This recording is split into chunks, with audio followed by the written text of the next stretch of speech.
بسم اللہ الرحمن الرحیم۔ السلام علیکم ناظرین، دیسی اردو ٹی وی کے ساتھ میں ہوں شمائلہ چودھری۔ نظر ڈالتے ہیں آج کی اہم خبروں پر۔ نائب وزیر اعظم اسحاق ڈار چین پہنچ کے SCO کونسل آف وزرائے خارجہ اجلاس میں پاکستان کی نمائندگی کریں گے۔ اسحاق ڈار کی قیادت میں پاکستان کا اہم سفارتی وفد شنگھائی تعاون تنظیم کے اعلیٰ سطحی میٹنگ میں حصہ لے گا۔ پاکستان کے نائب وزیر اعظم SCO کے وزرائے خارجہ اجلاس میں بیجنگ میں شرکت کر رہے ہیں۔ چینی صدر شی جن پنگ کی سربراہی میں ہونے والے اجلاس میں پاکستان نے علاقائی تعاون اور امن کے لیے اپنی وابستگی ظاہر کی ہے۔ ٹرمپ نے یوکرین کے لیے جدید ہتھیاروں کا اعلان کیا ہے۔ روسی تجارت پر پابندیوں کی دھمکی دی۔ امریکی صدر نے امن معاہدے کے 50 دن کی مہلت دی ہے اور روسی مصنوعات کی خریداری کرنے والوں کو سخت پابندیوں کی وارننگ دی ہے۔ ٹرمپ نے فیڈرل ریزرو کے سربراہ پر سخت تنقید کی۔ شرح سود میں نمایاں کمی کا مطالبہ۔ امریکی معیشت کی رفتار سست ہونے پر صدر کی جانب سے مرکزی بینک کی پالیسی پر نکتہ چینی۔ سرمایہ کاری کے ماحول پر خدشات۔ ریانہ اپنے بچوں کے ساتھ اسمرفس فلم کی پریمیئر میں جلوہ گر۔ فلم کے لیے خصوصی موسیقی بھی ریکارڈ۔ مشہور گلوکارہ نے اپنی آواز میں فلم میں کردار نبھایا۔ فلم کی کامیابی کے لیے بچوں کے رد عمل کا انتظار کر رہی ہیں۔ یروشلم کے یونانی آرتھوڈاکس پادری نے طیبہ کا دورہ کیا۔ آبادکاروں کی جانب سے چرچ میں آگ لگنے کی شدید مذمت۔ مقامی مسیح رہنماؤں نے مذہبی مقامات کی حفاظت اور اقلیتوں کے خلاف حملوں کے خاتمے کا مطالبہ کیا۔ ایلون مسک نے ٹیسلا شیئر ہولڈرز سے XAI میں سرمایہ کاری کی منظوری کے لیے ووٹ طلب کیا۔ مصنوعی ذہانت کے اسٹارٹ اپ میں سرمایہ کاری سے مسک کی ٹیکنالوجی میں دلچسپی کا اظہار۔ نومبر میں شیئر ہولڈرز میٹنگ متوقع۔ راولپنڈی میں صحافیوں کا احتجاج۔ طارق علی ورک کی بدسلوکی پر پولیس خلاف سخت رد عمل۔ صحافیوں نے SHO کے خلاف فوری کارروائی کا مطالبہ کیا۔ بصورت دیگر CPO آفس کے باہر دھرنا دینے کا اعلان کیا۔ یانک سنز اور آئیگا شنواتیک نے ونبلڈن ٹائٹل جیتنے پر چیمپئن ڈنر میں جشن منایا۔ نئے چیمپئنز نے شائقین کو خوش کرنے کے لیے اسٹیج پر رقص کیا۔ ٹینس میں شاندار کامیابیوں کا جشن۔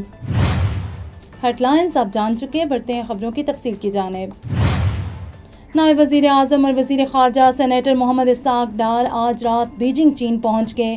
ان کا پرتپاک استقبال چینی اور پاکستانی حکام نے کیا، جن میں چینی سفیر ہونگ اور پاکستانی سفیر خلیل الرحمن ہاشمی بھی شامل ہیں۔ اسحاق ڈار کی قیادت میں پاکستان کی وفد شنگھائی تعاون تنظیم SCO کے کونسل آف فارن منسٹرز کی میٹنگ میں حصہ لے گا۔ اس موقع پر وہ تین جن میں صدر شی جن پنگ سے ملاقات کریں گے اور دیگر رکن ممالک کے ساتھ اہم دو طرفہ اجلاس بھی کریں گے۔ پاکستان کے نائب وزیر اعظم اور وزیر خارجہ اسحاق ڈار نے ٹویوٹا اسٹیٹ گیسٹ ہاؤس سے روانگی کے بعد بیجنگ کے great hall of the people میں پہنچ کر شنگھائی تعاون تنظیم کے وزرائے خارجہ اجلاس میں شرکت کی۔ اجلاس میں چینی صدر شی جن پنگ نے خطاب کیا۔ یہ اعلیٰ سطحی ملاقات پاکستان کی علاقائی سفارتکاری میں سرگرم کردار اور SCO کے تحت کثیر الجہتی تعاون کو مضبوط کرنے کے عزم کی عکاسی کرتی ہے۔ صدر ڈونلڈ ٹرمپ نے یوکرین کے لیے جدید پیٹریاٹ میزائل سسٹم سمیت نئی ہتھیاروں کا اعلان کیا۔ انہوں نے خبردار کیا کہ اگر ممالک نے روسی مصنوعات کی خریداری جاری رکھی تو انہیں پابندیوں اور ٹیکسز کا سامنا کرنا پڑ سکتا ہے۔ ٹرمپ نے 50 دن کے اندر امن معاہدہ نہ ہونے کی صورت میں یہ اقدامات اٹھانے کی دھمکی دی ہے۔ اس اعلان کا مقصد ماسکو اور اس کے تجارتی شرکاء پر دباؤ بڑھا کر جنگ کے خاتمے کے لیے سفارتی کوششوں کو تیز کرنا ہے۔ صدر ٹرمپ نے فیڈرل ریزرو کے سربراہ کو بہت برا اور بے وقوف قرار دیتے ہوئے شرح سود کو 1% یا اس سے نیچے لانے کا مطالبہ کیا ہے۔ ان کے یہ تبصرے امریکی معیشت کی کمزور رفتار پر بڑھتی ہوئی بے چینی کا اظہار ہے۔ ماہرین کا کہنا ہے کہ اس قسم کی عوامی تنقید سے مرکزی بینک کی خود مختاری متاثر ہو سکتی ہے اور سرمایہ کاروں کے اعتماد کو نقصان پہنچ سکتا ہے۔ Neurological care is a pressing healthcare challenge in Pakistan. That's why Helping Hand USA is building Kind R, a world-class hospital with 130-plus clinics that is set to establish new standards for neurological care in Pakistan. As the first phase nears completion, anticipation is growing for the launch in the second half of 2025. Give zakat and sadaqah through Helping Hand USA today and join this historic endeavor to redefine future healthcare in Pakistan. عالمی شہرت یافتہ گلوکارہ ریانا نے